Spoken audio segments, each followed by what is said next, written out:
Halo, assalamualaikum warahmatullahi wabarakatuh. Salam Wangi Gaharu. Ketemu lagi dengan saya tentunya di channel Agus Rohendi. Kita berkali-kali tak bosan-bosannya berbagi cerita, berbagi pengalaman tentang masalah gaharu budidaya. Saya mengenal gaharu budidaya ini bukan karena saya dari lahir tahu, saya tidak. Saya belajar. Dengan belajar kita punya masa depan. Ingat, moto dalam hidup saya adalah masa depan adalah milik orang yang mau belajar. Maka saya belajar gaharu dari awal, dari nol pembenihan sampai pemanenan, sampai penjualan. Alhamdulillah saya bisa. Saya bisa dan saya lakukan dan saya membimbing warga masyarakat petani kami sejak 2010 2011 12 penanaman sampai sekarang pemanenan dan penjualan saya bimbing, saya arahkan dan saya bina.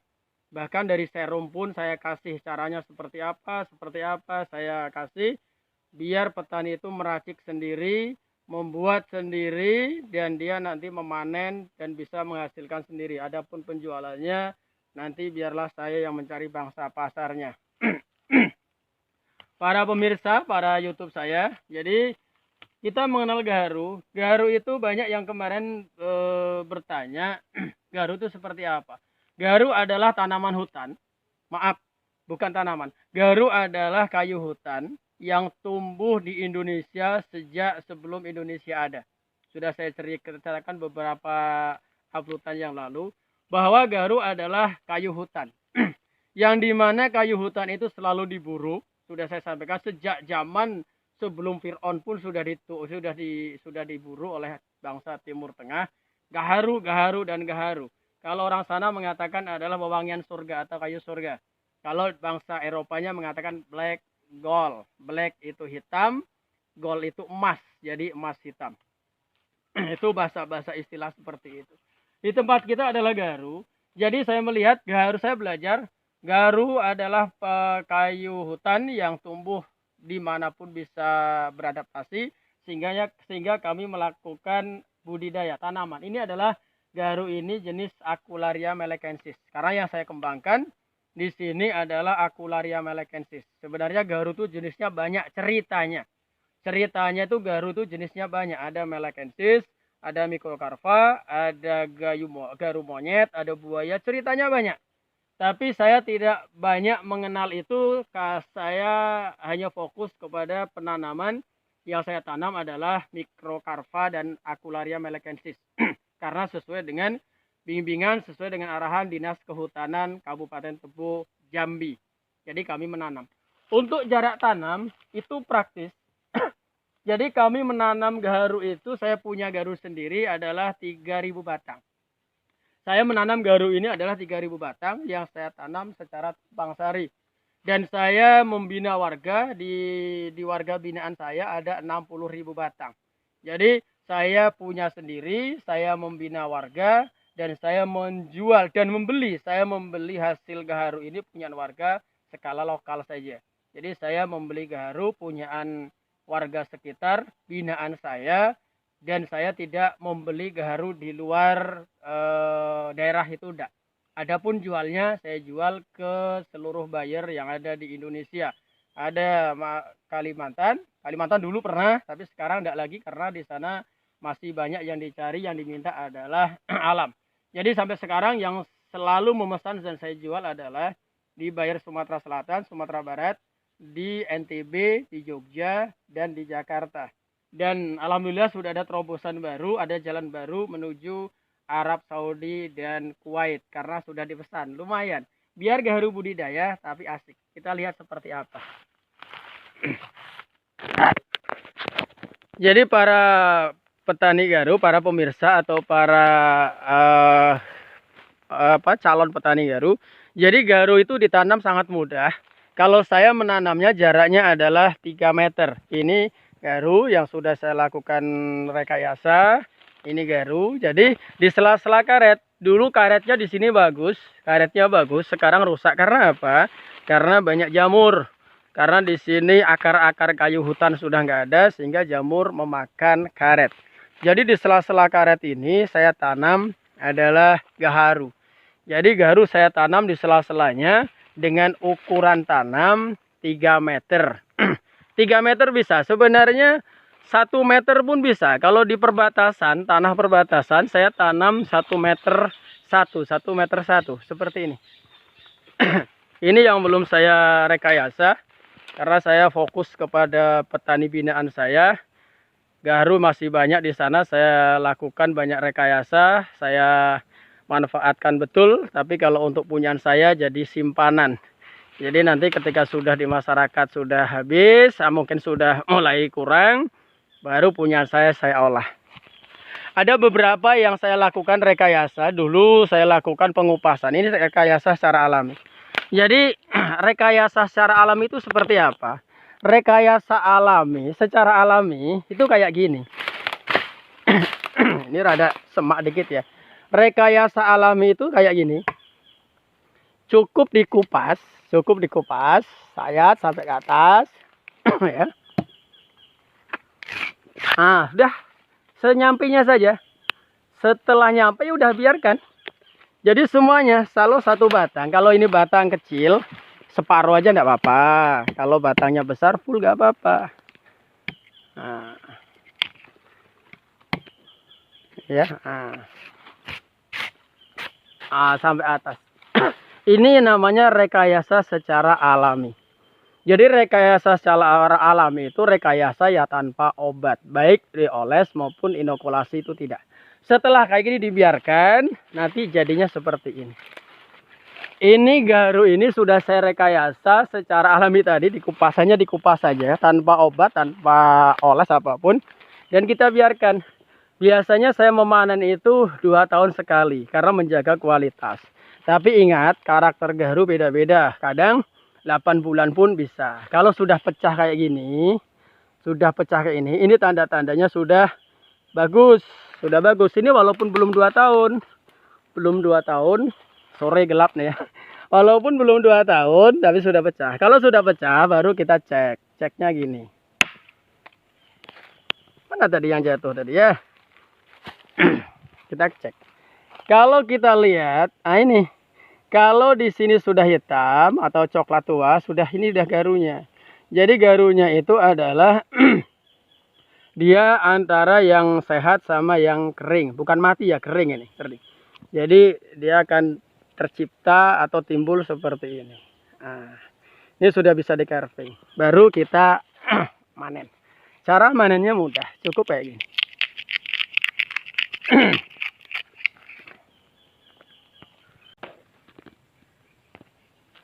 Baik, ini yang kecil, ini masih kecil ya. Masih kecil dan ini saya lakukan rekayasa kalau ini. Karena kalau masih kecil, kita kupas secara alami itu kulitnya otomatis tipis. Ini masih kecil ya. Ini masih kecil dan ini saya lakukan pengupasan karena masih batangnya masih sebesar ini kecilnya. Dan saya hanya sebatas ini saja. Sebatas ini dan ke atasnya itu belum saya lakukan rekayasa belum. Belum. Belum. Kasihan. Karena kasihan. Jadi saya ambil dari bawah ini kurang lebih 1,5 meter. Kita lihat aja lah ukurannya, tidak harus ukuran sekian meter enggak. Dan ini saya lakukan rekayasa. Kalau ini saya lakukan rekayasa dengan cara semprot. Karena kalau tidak disemprot, kecil ini tipis. Tapi dengan disemprot akan tebal. Kita lihat dari sini. Tebal. Jadi kalau disemprot itu ketebalannya lebih tebal.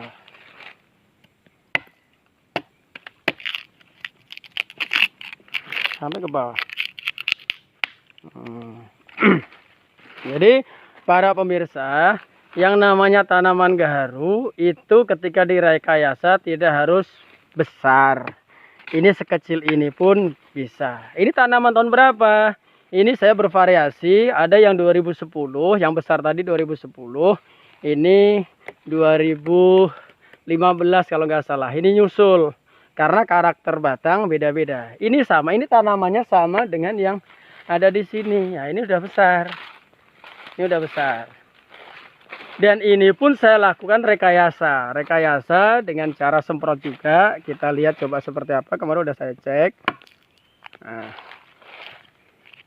lumayan. Sudah rada tebal. Dan kalau rekayasa ini tebal untuk kita kejar kuantitas bukan kualitas. Ini baru 3 bulan kalau nggak salah, kurang lebih 3 bulan. Tapi sudah lumayan. Ah, sudah tebal dia, sudah tebal. Dia tebal masuk udah. Tuh, itu hasil semprot, hasil rekayasa. Kita panen yang kecil, kita fokus yang kecil. Nanti setelah panen yang kecil ini, nanti kita panen yang dilakukan rekayasa patah-patah. Dari sini. Nah, ini kalau di carving sudah hitam ini.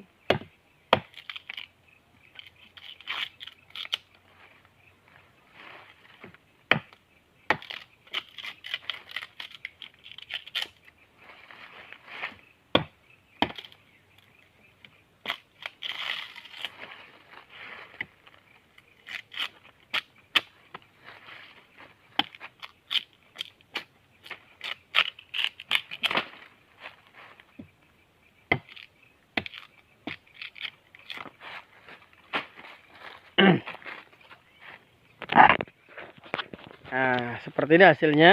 Udah tebal kan? Sudah tebal, lumayan.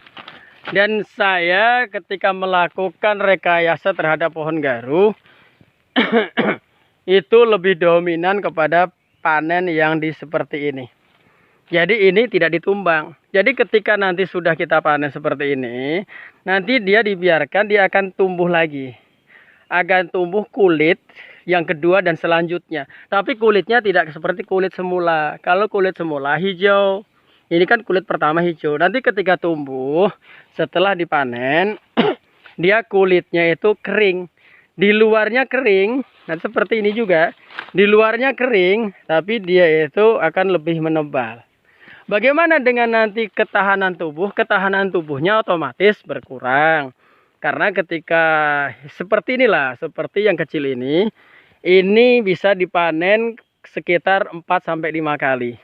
Ketika sudah 4-5 kali ya, selama masih rata-rata 1,5 tahun atau 2 tahun, dia batangnya otomatis tidak bisa mengembang. Jadi dia semakin kecil batangnya. Jadi bagaimana caranya biar dia aman? Dilakukan separuh. Separuh sini kita kupas, separuh kita biarkan. Nanti di sini dia akan mengecil, tapi di sini nanti dia akan mengembang. Jadi tidak mati. Jadi ketika panen seperti ini tidak ditumbang dan dia bisa dipanen berkali-kali. 5 kali bisa, kalau yang besar bisa sampai 10 kali bisa. Jadi anggap aja bahasa lazimnya sekali tanam seumur hidup. Tapi kalau yang dilakukan penyuntikan, dia akan dipanen tumbang. Seperti apa di sana, kita lihat yuk. Ini ada batang juga, ini bagus tapi masih tipis. Kita kocek ini ya. Dia hitamnya sudah luar biasa. Ini hitam. Ini kalau kita panen tipis memang ini, tapi harus kita nanti pembentukannya bukan diambil lempengnya, tapi dia nanti akan jadi silet. Akan jadi silet tipis. Hitam.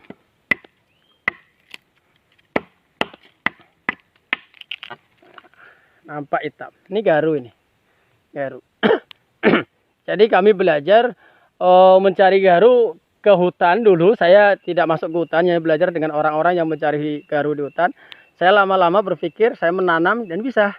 Kalau kita bisa memanfaatkan yang ditanam, kenapa masuk ke hutan? Ngapain kita masuk ke hutan? Tinggalkan istri sampai istri di dalam hutan seminggu sampai 10 hari. Kalau saya enggak, saya lebih baik memanfaatkan yang bisa ditanam atau budidaya. Itulah makanya manfaat kita belajar. Iya, ini yang sistem kemarin lakukan inokulasi suntik. Kalau ini saya punya asumsi, kalau ini yang kemarin saya lakukan inokulasi dan nanti asumsinya saya panen tumbang. Ini kita cek. Ini sudah berkali-kali saya cek ya, karena ini dilakukan penelitian. Kita lihat yang dari bawah sudah, kita lihat yang di atas. Ini sudah mulai pecah.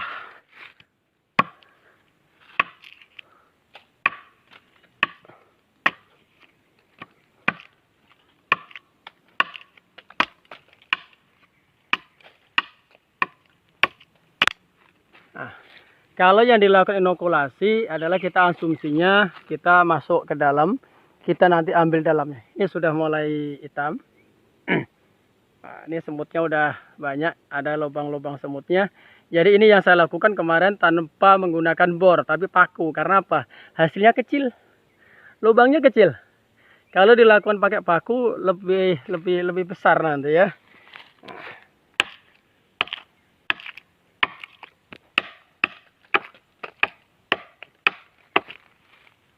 Nah, sudah hitam. Dan hitamnya keras. Kalau hitamnya busuk berarti nggak jadi. Kayaknya tanda-tanda inokulasi jadi itu kalau dia menghitam atau mencoklat, hitam atau mencoklat, terus dia menyebar ke kanan, ke kiri, ke samping atau ke atas ke bawah, dan dia keras, dia jadi. Keras dia jadi. Tapi kalau busuk, dia nggak jadi. Jadi kadang hitam ada yang busuk juga, itu kan hitam lunak itu nggak jadi. Tapi kalau hitam keras jadi. Ini serum buatan sendiri. Jadi saya mengembangkan serum itu ada 15 yang saya kembangkan, dan semuanya adalah tanpa lakukan uji lab, itu nggak ada. Jadi saya menggunakan uji batang. Jadi batang itu saya uji cobakan. Karena apa? Saya punya batang sendiri.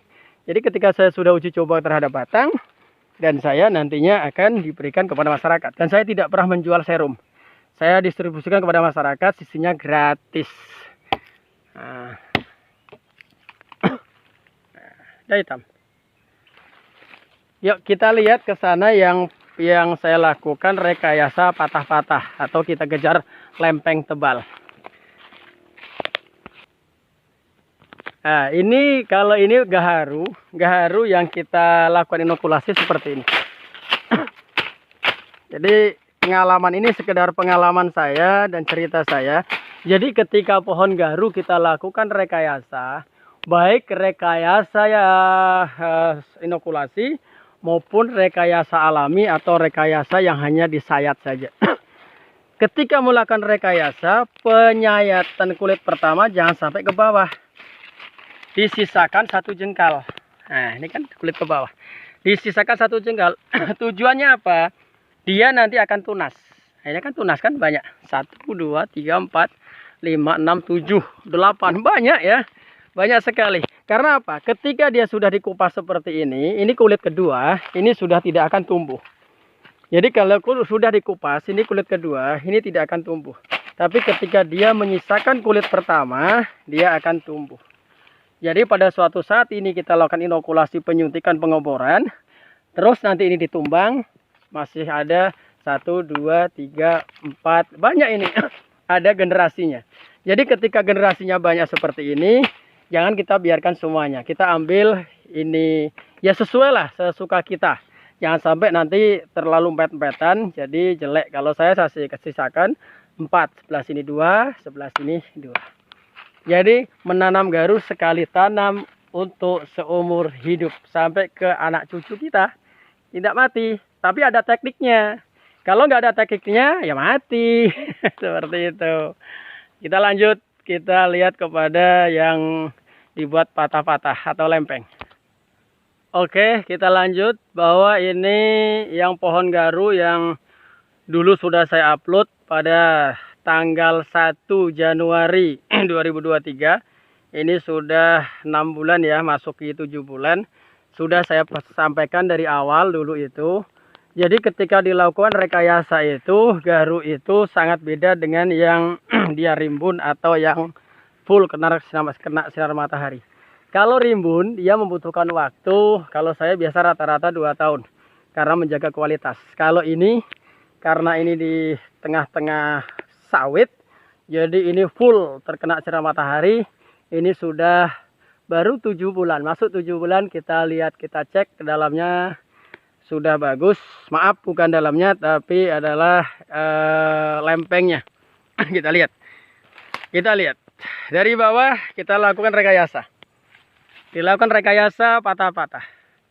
Ada yang mengatakan kemarin komen itu pinang dan sebagainya, gak masalah. Kalau orang komen akan saya jawab. Semua yang saya komen, baik komennya positif maupun negatif, akan saya jawab.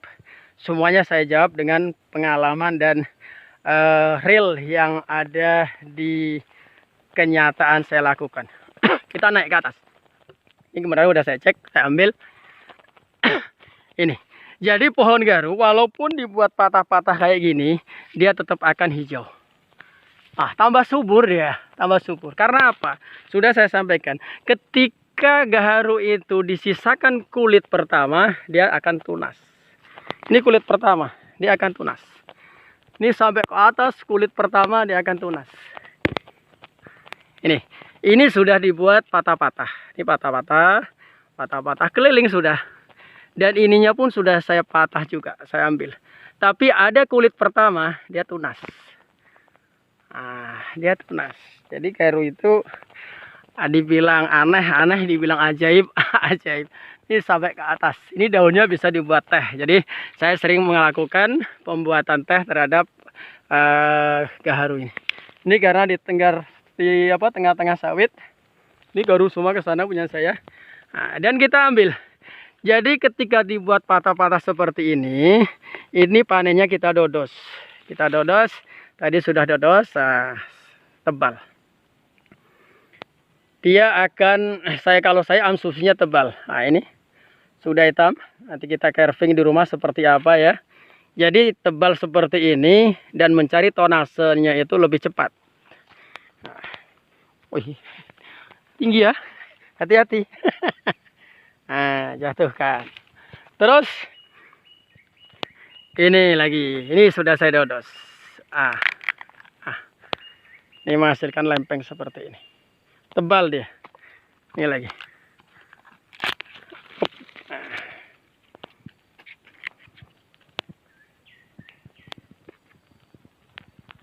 Oke, kita lanjut. Ini hasil lempeng ya, hasil lempengnya kayak gini. Nanti kita bersihkan di rumah. Lumayan kita dapat. Nanti kita ambil di sana. Kita ambil semuanya. Nanti kita bersihkan di rumah. Wow, ini baterai sudah menyala merah. Jadi kita lanjutkan nanti di rumah. Kita lanjut nanti lanjutkan. Oke, kita lanjut. Karena tadi baterai sudah mau habis 20%, kita lanjut sekarang yang ada di dalam rumah. Kita carving, kita seperti apa, kita lihat. Baik, inilah hasil-hasil yang tadi seperti ini, setelah di carving ya. Di sini ini adalah salah satu kerja tempat saya, tumpukan gaharu. Jadi yang sudah masuk ke sini adalah yang sudah bisa di carving dan kelasnya bagus, lumayan bagus. Tapi kalau ini luar, yang di teras itu kelas-kelas yang tipis. Kita lanjut. Ini seperti ini tadi. Setelah saya carving berapa jam ini, setengah jam kurang lebih. Nah ini. Jadi lempeng yang tadi itu hasilnya seperti ini. Ini sudah coklat tua. Sudah coklat tua karena ini sudah saya katakan belum 2 tahun. Biasanya saya menjaga 2 tahun menjaga kualitas, tapi kalau ini 7 bulan.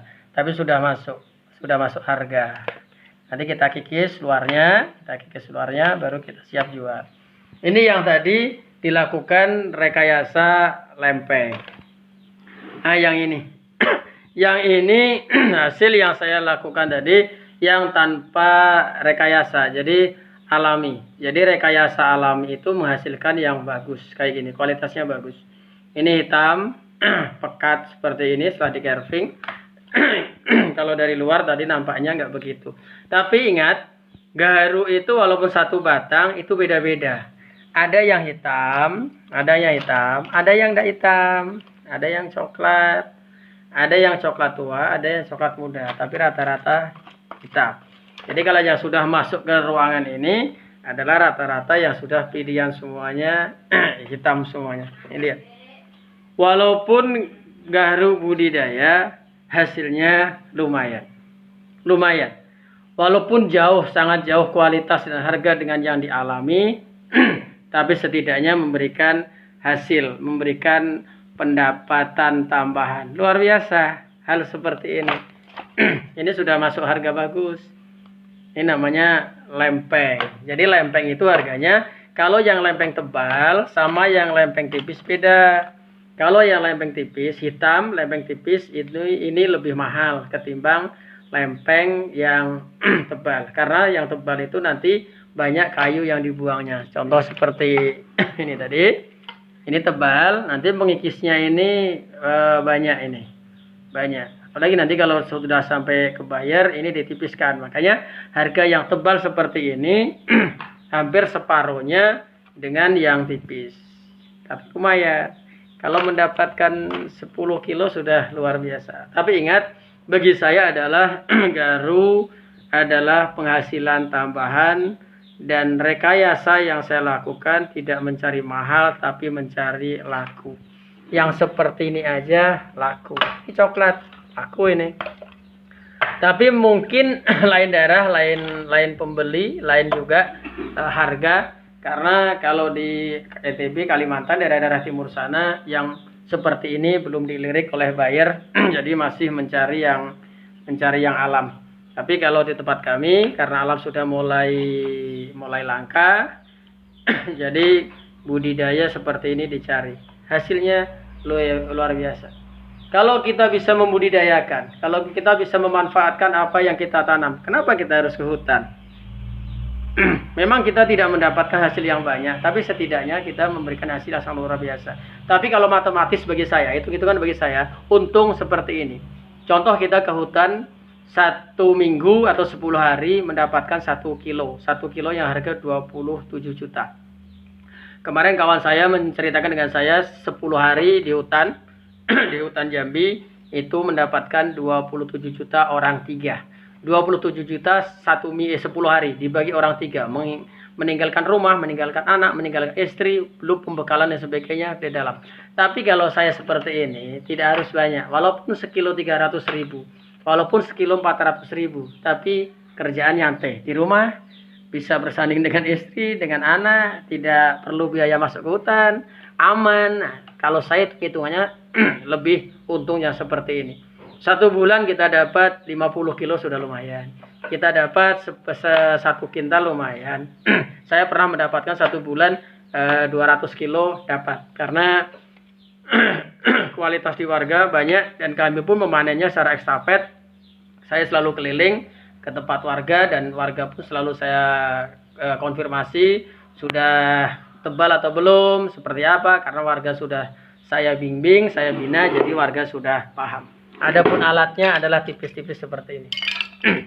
Mungkin hanya itu yang saya sampaikan para pemirsa, para petani gaharu. Mudah-mudahan menjadi penyemangat para petani gaharu. Masa depan untuk orang yang mau belajar, dan kalau kita bisa ditanam di belakang rumah bisa menghasilkan, kenapa harus ke hutan? Nggak perlu ke hutan.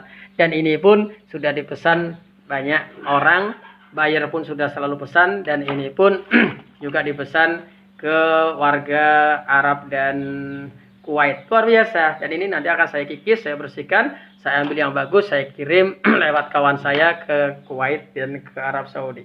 Luar biasa. Gaharu penghasilan tambahan dan rekayasa yang dilakukan. Jangan sekali-kali mencari mahal, tapi carilah yang laku. Karena sedikit mahal itu masih kalah dengan yang banyak tapi laku. Sekian. Mudah-mudahan video saya bermanfaat. Jangan lupa like and share. Sekian. Assalamualaikum warahmatullahi wabarakatuh.